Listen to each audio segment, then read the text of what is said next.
제자들과 함께 게세마네라 하는 곳에 이르러 제자들에게 이르시되 내가 저기 가서 기도할 동안에 너희는 여기 앉아 있으라 하시고 베드로와 세베대의 두 아들을 데리고 가실새 고민하고 슬퍼하사 이 말씀하시되 내 마음이 매우 고민하여 죽게 되었으니 너희는 여기 머물러 나와 함께 깨어 있으라 하시고 조금 나아가서 얼굴을 땅에 대시고 엎드려 기도하여 이르시되 내 아버지여 만일 할만하시거든 이 잔을 내게서 지나가게 하옵소서. 그러나 나의 원대로 마시옵고 아버지의 원대로 하옵소서 하시고 제자들에게 오사 그 자는 것을 보시고 베드로에게 말씀하시되 너희가 나와 함께 한 시간도 이렇게 깨어 있을 수 없더냐. 시험에 들지 않게 깨어 기도하라. 마음에는 원이로되 육신이 약하도다 하시고 다시 두 번째 나아가 기도하여 이르시되 내 아버지여 만일 내가 마시지 않고는 이 잔이 내게서 지나갈 수 없거든 아버지의 원대로 되기를 원하나이다 하시고 다시 오사 보신즉 그들이 자니 이는 그들의 눈이 피곤함일러라. 또 그들을 두시고 나아가 세 번째 같은 말씀으로 기도하신 후 이에 제자들에게 오사 이르시되 이제는 자고 쉬라. 보라 때가 가까이 왔으니 인자가 죄인의 손에 팔리느니라. 일어나라 함께 가자. 보라 나를 파는 자가 가까이 왔느니라. 아멘. 우리가 기도해도 안 되는 게 하나 있습니다. 뭔가 하면 이 땅에서 영원히 사는 것은 안 됩니다. 반드시 죽음을 맞이하게 됩니다만은 질문 하나 드립니다. 답은 안 하셔도 됩니다. 천국 가는 날을 알고 싶으십니까? 아니면 모르고 싶으십니까? 어떤 분은 내가 죽는 날 알면 좋겠다 하는 분 계시고 어떤 분은 모르고 죽는 게 편하지 않느냐라고 하는 분이 있습니다. 대부분은 자기가 천국 가는 날을 모릅니다. 몇몇 분들은 천국 가는 날을 아시더라고요.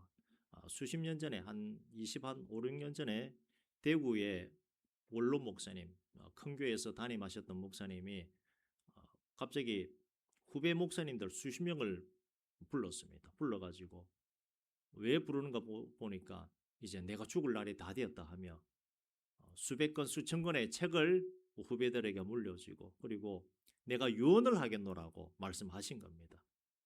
그리고 뭐라고 말씀하셨는가 하면 2주 후에 내가 천국 간다라고 말씀을 하신 겁니다. 그러다 보니까 모였던 후배 목사님들은 어떻겠습니까? 그 말을 믿기보다는 살짝 좀 비웃습니다. 비웃고 속으로 뭐라 생각하겠습니까? 할배 노망 들었다.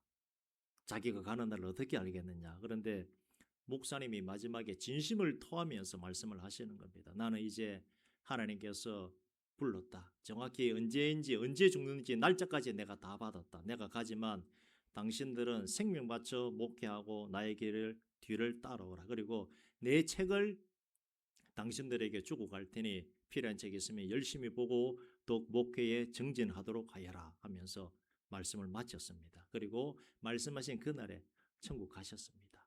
그런 일이 일어나는가 하면 대부분은 우리가 모르고 천국에 들어가게 됩니다. 우리는 모르나 예수님께서는 당신이 십자가에 달려 죽으셔야 하는 날을 알고 계셨습니다.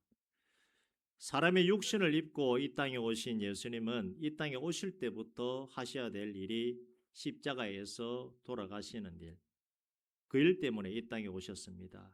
우리가 사명이라고 말하지요.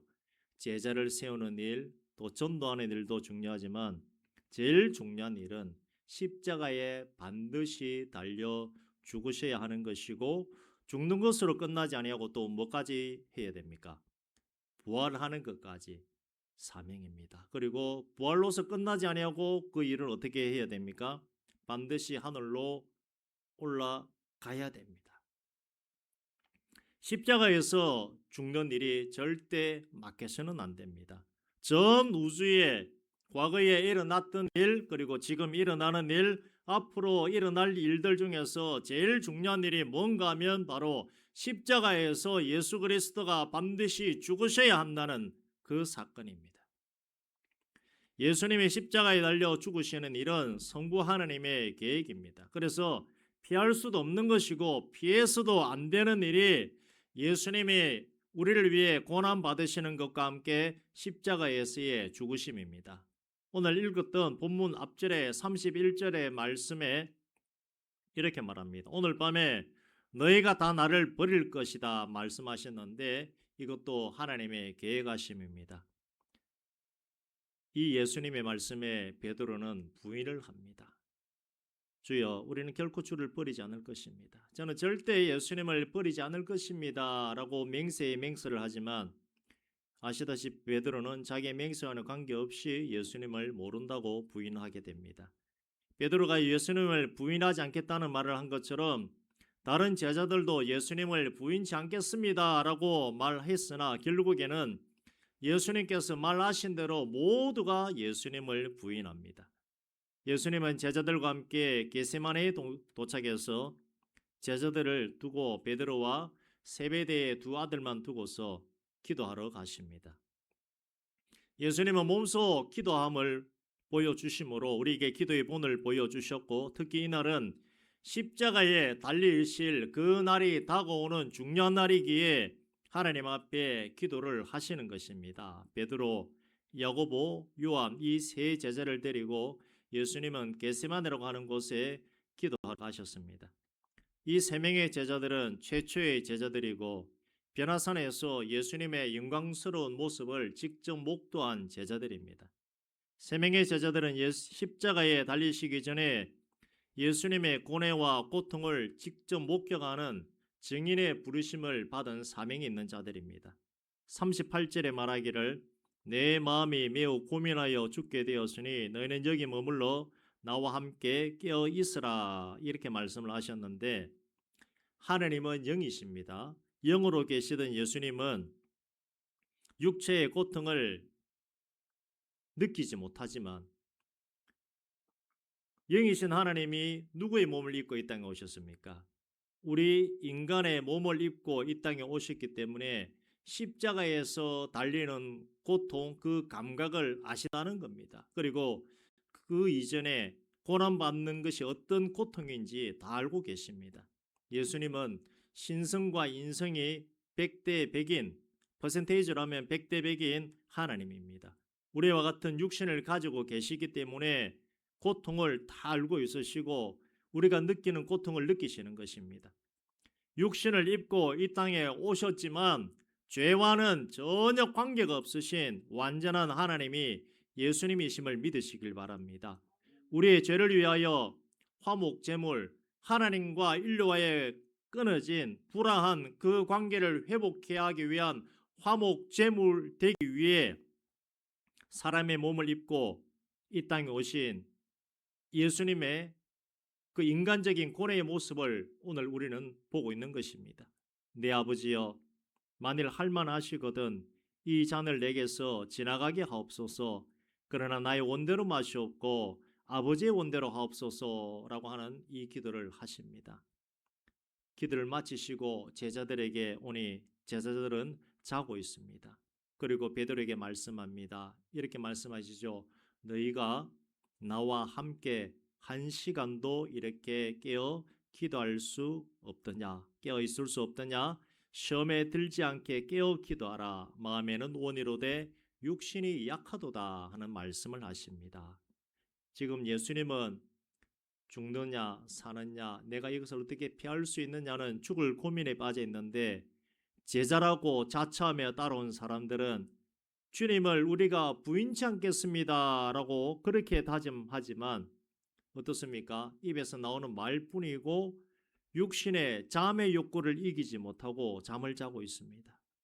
예수님의 제자이지만 예수님이 하시는 일을 제자들이 절반이라도 따라갈 수가 없기 때문에 내가 하는 기도만큼은 너희들이 할 수 없다 할지라도 한 시간만이라도 제발 깨어서 기도해야 한다. 앞으로 나에게 닥칠 큰 일을 인하여 너희들이 시험에 들 수도 있기 때문에 시험에 들지 않도록 기도하라고 그렇게 지금 말씀을 하시는 겁니다. 예수님께 일어날 일을 두 눈으로 보게 된다면 시험에 들 수 있기 때문에 시험에 들지 않도록 미리 기도하라는 뜻입니다. 제자들은 육신의 연약함으로 말미암아 영적인 일을 감당하는 능력이 없기에 기도하며 준비하고 대비하라고 말씀하는 겁니다. 두 번째 기도를 하러 가셔서는 내 아버지여 만일 내가 마시지 않고는 이 잔이 내게서 지나갈 수 없거든 아버지의 원대로 되기를 원합니다 라는 기도를 하십니다. 첫 번째 기도와 비교한다면 두 번째 기도는 예수님의 인간적인 모습이 조금 더 뒤로 물러나고 성부 하나님의 뜻에 온전히 맡기는 기도입니다. 예수님 원하는 기도가 아니라 하나님 아버지가 원하시는 대로 행하라고 하는 것이 두 번째 기도의 내용입니다. 어떻게 보면 지금 이 기도는 십자가에 달리시기 위해 예수님이 마음의 준비를 갖는 시간이기도 합니다.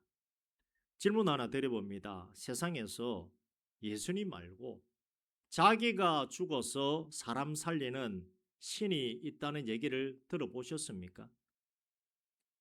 우리나라는 굉장히 혼란스럽습니다. 무속인이 100만 명이 넘는다 하는 말이 들립니다. 그들이 무속인 한 명이 귀신 한 마리씩 데리고 있다 그러면 귀신이 100마리인데 100만 마리가 되겠죠. 그 귀신들 잡신들 중에서 사람을 살리는 신이 있다고 들어보셨습니까? 저는 들어본 적이 없습니다. 모두 다 사람들을 협박하고 괴롭혀서 세상을 어지럽히는 것이 전부입니다. 그렇기에 하나님 이외에는 다른 신이 없다는 것을 꼭 기억하시길 바랍니다. 두 번째 기도를 하시고 이제 다시 돌아오셨는데 제자들은 그들의 눈이 피곤하여서 잠을 자고 있습니다.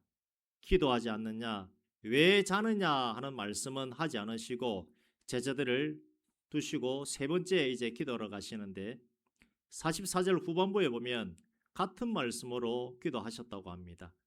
첫 번째, 두 번째와 같은 내용으로서 이 잔이 지나가기를 원합니다. 하지만 하나님의 뜻이 그러하다면 내가 십자가에서 죽겠습니다 라고 하는 확신의 기도를 하신 것입니다. 완전하신 기도 응답을 받고 오신 것입니다. 예수님의 사명이 무엇인지 정확한 답을 얻고 오신 것입니다.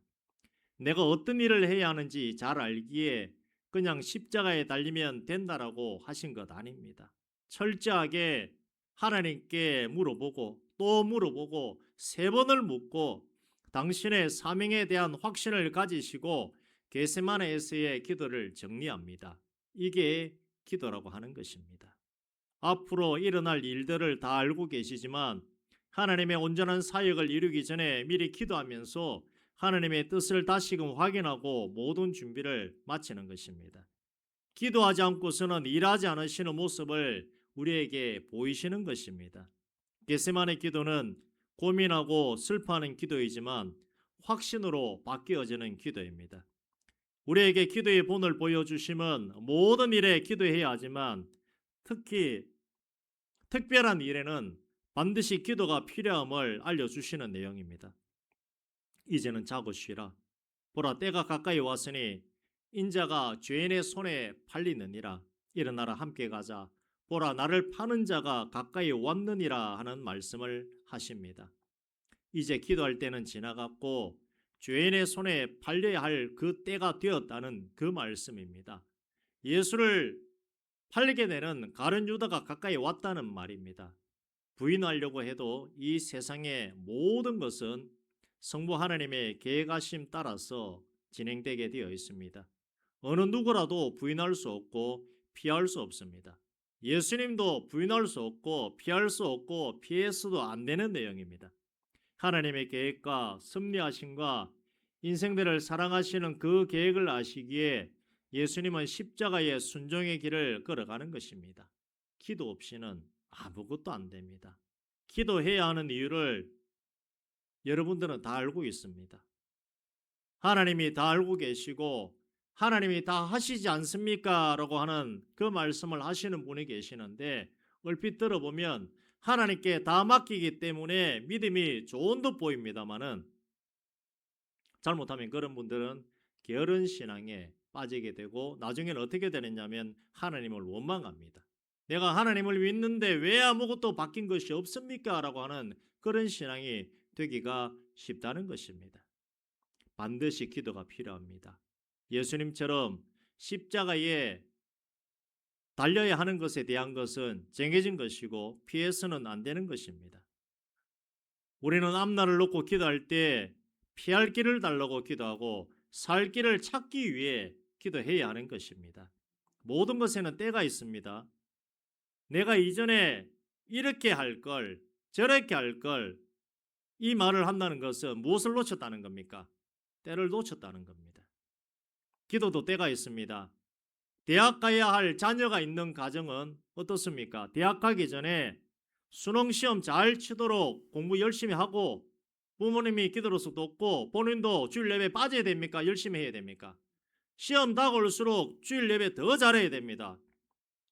빠져가지고 점수 잘 나온다. 그건 하나님 잘 나오도 하나님 은혜가 아닙니다. 그거는 더 열심으로 예배하고 기도하고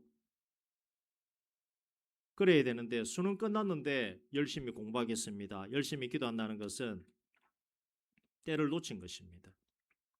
다른 기도 제목도 마찬가지입니다. 때를 놓치면 더 기도할 이유가 사라지게 됩니다. 예수님께서 얼마 기도하라고 했습니까? 1시간이라도 기도하라. 제자들에게 왜 했습니까? 그때에 그 기도가 필요하기 때문에. 세 번째 기도 마치고 오신 후에는 그 말씀을 하지 않으셨습니다. 왜요? 때가 지나갔기 때문에 할 필요가 없다는 것입니다. 신앙은 도전적이고 적극적이 되어져야 됩니다. 여러분들 지금 기도할 때입니까? 기도 제목이 있으십니까? 그러면 기도를 하시길 바랍니다. 몸을 쳐서라도 이겨내시고 기도하시길 바랍니다. 기도를 해야만 하나님과의 영적인 통로가 확정되어지고 하늘로부터 내려오는 신령한 힘과 은혜를 내가 받을 수가 있게 된다는 사실입니다. 기도 응답이 없다면 때로는 밤을 지새워 보시고 때로는 금식도 해보시고 이렇게도 해보시고 저렇게도 해보시고 두들겨 보시길 바랍니다. 우리가 잡을 수 없는 것 뭡니까? 시간은 잡을 수가 없습니다. 때를 놓쳐버리면 그 때는 늦은 겁니다. 하나님 원망하지 마시고 피곤하더라도 몸이 아프더라도 힘을 내어서 기도하시고 후회 없는 기도생활, 신앙생활 되어지시기를 주의 이름으로 축원드립니다. 이 시간 우리 말씀을 생각하면서 함께 기도하길 원합니다. 결단을 먼저 하시길 바랍니다. 내 문제는 내가 푸는 것이지 목사가 풀어드리는 것이 아닙니다. 때를 놓쳐버리면 아무것도 되지 않습니다. 지금은 기도할 때입니다. 우리 각자 형편이 다릅니다. 여러분 지금 어떤 기도의 제목이 있습니까? 때를 놓치지 마시길 바랍니다. 하나님께서는 기도하라고 말씀하고 있습니다. 목사는 여러분들 기도 제목이 있으면 합심해서 기도할 따름이지 목사가 모든 것을 다 해드릴 수가 없습니다. 여러분들 문제는 여러분들이 기도하고 나가야 될 상황입니다. 기도하실 때 예수님 생각하면서 아버지야 내가 간절히 기도할 때에 하늘문을 여시고 피할 길을도 허락하시고 살 길도 허락해 달라고 위해서 기도하시길 바랍니다. 그리고 성령의 세미한 음성도 내가 들으며 나아갈 수 있는 은혜로운 종들 될 수 있도록 오늘 말씀 생각하시면서 함께 통성으로 기도 들어갑니다. 아버지 하나님 감사합니다. 오늘 겟세마네 기도라고 하는 제목을 가지고서 함께 말씀을 나누었습니다. 우리 형편이 어떠합니까? 예수님께서는 십자가에 달리셔야 될 그 일을 알고는 계셨으나 더 기도함으로 말미암아 확정하셨습니다. 그리고 하나님의 그 일을 위해서 그 길을 묵묵히 나아가셨습니다. 제자들에게 깨어 기도하고 말씀하신 것은 단 한 번이었습니다. 때가 지나자 더 이상 말씀하지 않으셨습니다. 때를 놓쳐버린다면 기도가 필요 없기 때문에 돌이킬 수 없기 때문에 그렇게 말씀하신 것 아니겠습니까? 아버지 하나님이시여 우리가 때를 놓치는 어리석은 일 없기를 원합니다. 하나님께서 주시는 그 은혜 가운데 온전히 나아갈 수 있도록 주여 만지시고 역사하여 주시옵소서. 주님 붙잡아 주시옵소서. 온전히 주께서 기뻐하시는 그 은혜 가운데 나아갈 수 있도록 주여 아버지 하나님 함께하여 주시옵소서. 하나님의 도우심으로써 하나님의 인도 따라서 온전히 나아갈 수 있는 우리 모두가 되어줄 수 있도록 하나님 함께하시고 결단하기를 원합니다. 가정마다 성도마다 형편이 다릅니다. 때를 놓치는 어리석은 성도 없도록 하여 주시고 하나님을 원망하는 일도 없도록 하여 주시고 간절히 기도함으로 말미암아 나의 삶과 모든 생활을 바꿀 수 있는 기도의 능력자들 되어줄 수 있도록 하나님 함께하여 주시옵소서. 하늘로부터 내려오는 강력한 은혜를 맛보기를 원합니다. 하늘의 신령한 복과 땅의 기름진 복에 그 은혜를 맛보며 소극적인 신앙생활이 아니라 적극적인 신앙생활함으로 하나님 앞에 그렇게 우리가 나아가기를 원합니다. 우리 모두를 붙잡아 주시옵소서. 하나님을 찾는 자, 간절히 하나님을 찾는 자에게 하나님이 길을 열어주시고 앞길을 제시해 주시고 우리가 나아가야 될 그 길을 열어주심을 우리가 알고 있습니다. 다른 사람 바라보지 않겠나이다. 하나님만 바라보고 나를 바라보고 그렇게 엎드리며 나가겠나이다. 내가 무엇이 부족한지 하나님 앞에 무엇을 잘못하고 살아왔는지 그렇게 우리가 나가겠나이다. 우리의 부족한 모습을 깨달아 알게 하여 주시옵소서. 다른 사람 잘못을 바라보기 이전에 나의 부족하고 나의 연약한 모습을 먼저 바라보고 나아갈 수 있는 그 은혜를 허락하여 주시옵소서. 그 때를 놓쳐버린다면 그 시기를 놓쳐버린다면 돌이킬 수 없다는 것 우리가 알고 있습니다. 후회함들 아무 소용이 없음을 알고 있습니다. 지금은 기도할 때입니다. 지금은 하나님을 찾을 때이지 않겠습니까? 하나님이 살 길을 열어놓으셨을 때에 우리가 부르짖어 기도함으로 모든 것을 회복하고 응답을 받고 살아갈 수 있다는 것을 알고 있습니다. 아버지 하나님 함께하여 주시옵소서. 주께서 주시는 은혜 가운데 하나님께서 주시는 힘과 능력 가운데 그렇게 살아갈 수 있도록 주님 도우시고 붙잡아 주시고 힘과 은혜를 공급하여 주시옵소서.